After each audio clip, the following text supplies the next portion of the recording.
Fish करीची तरी तुम्ही पाहू शकता किती जबरदस्त आलेले आहेत. किती सुंदर ही करी दिसत आहे. त्यासोबत तुम्ही थिकनेस पाहू शकता. अगदी पातळ नाही किंवा अगदी दाट नाही, परफेक्ट थिकनेसचं हे करी झालेली आहे.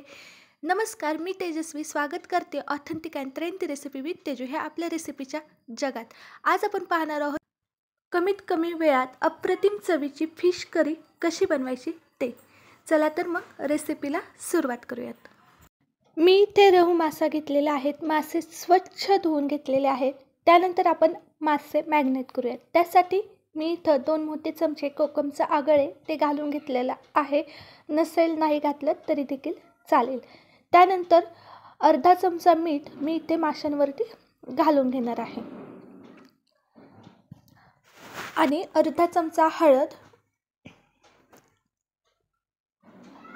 आणि अर्धा चमचा धना पावडर. हे सर्व मसाले माशांना छानपैकी चोळून घ्यायचे आहेत सर्व साईडने. कोकमचं आगळ नसेल तर लिंबूचा रस वापरला तरी देखील चालेल. आणि सर्व बाजूनी माशांना कोट करून झाल्यानंतर 15 ते 20 मिनिटं मॅग्नेट होण्यासाठी हे मासे ठेवायचे आहेत. मी तर सर्व मसाले माशांना लावून घेतलेले आहेत. आता 15 ते 20 मिनिटं मॅग्नेट होण्यासाठी ठेवणार आहे. मासे मॅग्नेट होईपर्यंत आता आपण फिश करीसाठी वाटण बनवून घेऊयात. त्यासाठी मी इथे एक मिक्सरचं भांडं घेतलेलं आहे. या मिक्सरच्या भांड्यामध्ये अर्धी वाटी भाजून घेतलेलं खोबरं घालून घेत आहे.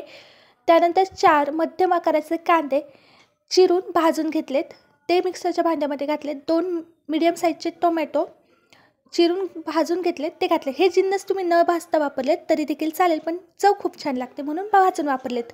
आलं घालून घेतलेलं आहेत आणि 10 ते 12 लसूण पाकळ्या मी यामध्ये घालून घेतलेल्या आहेत. लसूण थोडासा जास्त वापरायचा म्हणजे टेस्ट खूप छान येते. 1 चमचा धने आणि 1 चमचा भाजके चणे घालून घेतलेले आहेत. याऐवजी तुम्ही भाजून घेतलेली चणा डाळ घातली तरी देखील चालेल.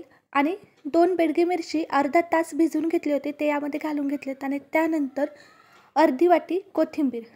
आता आपल्याला याचं वाटण बनवून घ्यायचं आहे. लागेल तसं थोडं थोडं पाणी घालून एकदम फाईन पेस्ट बनवून घ्यायची आहे. शक्य तितकं बारीक वाटण करायचं आहे. थोडंसं मीठ घातलं ना बारीक वाटण वाटलं जातं. आता अशा पद्धतीने मी इथं वाटण बनवून घेतलेलं आहे. आता आपण फिश करी बनवायला घेऊयात. त्यासाठी मी इथे कढईमध्ये 3 मोठे चमचे तेल गरम होण्यासाठी ठेवलेलं आहे. गॅस मध्यम करून घेतला. त्यानंतर अर्धा चमचा मिरची पावडर, पाव चमचा हळद आणि 1 चमचा घरगुती मसाला मी तेलामध्ये घालून घेतलेला आहे. अशा पद्धतीने तेलामध्ये मसाले घातल्यामुळे कट खूप छान येतो. 5 ते 10 सेकंद हलकसे मसाले तळले गेले की बनवून घेतलेलं वाटण मी यामध्ये घालून घेतलेलं आहे. आता अर्धं वाटण मी यामध्ये घालून घेतलेलं आहे. आता हे वाटण आपल्याला 7 ते 8 मिनटं तेल सुटेपर्यंत परतून घ्यायचं आहे. मी ज्या ठिकाणी घरगुती मसाला वापरला आहे त्याऐवजी तुम्ही रोजच्या भाजीसाठी जो मसाला वापरतात तो वापरला तरी देखील चालेल. गरम मसाला, मालवणी मसाला वापरला तरी देखील चालेल. 5 ते 7 मिनटं झाल्यानंतर तुम्ही पाहू शकता वाटणाला किती छान प्रकारे तेल सुटलेलं आहे. अशा पद्धतीने वाटण व्यवस्थित परतून घ्यायचं आहे आपल्याला.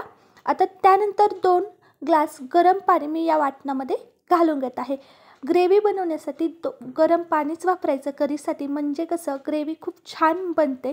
आणि त्यानंतर 1 कोकम मी यामध्ये घालून घेतलेलं आहे आणि चवीनुसार मीठ. कोकम ऑप्शनल आहे पण माशाच्या कालवणमध्ये कोकम छान लागतं.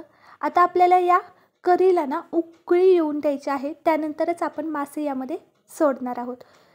4 ते 5 मिनटं झाले आहेत आणि करीला छान उकळी आलेली आहे. तुम्ही पाहू शकता. मासे कढईमध्ये सोडताना करीला उकळी येणं आवश्यक असतं. आता यामध्ये आपण मासे घेऊयात. बेसिकली माशांच्या कालवण असेल, फिश करी असेल, त्यामध्ये ना माशाचा जो डोक्याचा भाग असतो तोच खूप छान लागतो आणि तोच वापरला जातो जनरली घरांमध्ये.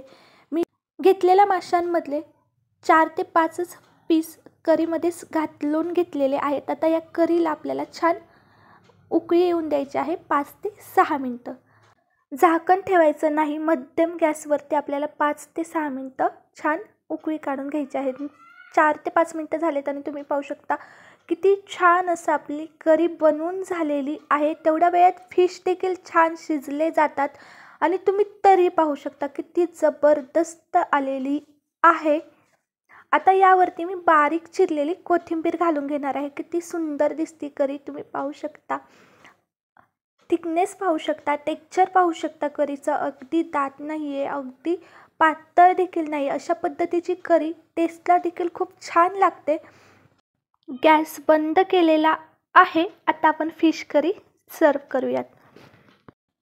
तयार आहे अप्रतिम अशी चवीची फिश करी. 15 ते 20 मिनिटामध्ये आपण ही फिश करी बनवून तयार केलेले आहे.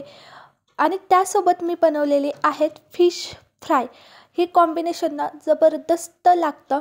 भातासोबत, भाकरीसोबत तुम्ही कशासोबत देखील ही फिश करी खाऊ शकता. आणि हे फिश फ्राय जे बनवलेले आहेत याची रेसिपी मी आधीच अपलोड केलेली आहे. लिंक डिस्क्रिप्शन बॉक्समध्ये देते. ते देखील फिश फ्राय अगदी कमी वेळात अगदी कुरकुरीत असे बनवून तयार होतात. आणि आजच्या या अप्रतिम अशा फिश करीची रेसिपी आवडली असेल तर नक्की व्हिडिओला लाईक करा. घरी बनवून पहा, कशी झाली हे कमेंटमध्ये सांगा. त्याचबरोबर authentic and trendy recipe with Teju ह्या आपल्या चॅनेलला नक्की सबस्क्राईब करा. व्हिडिओ पाहिल्याबद्दल मनापासून धन्यवाद.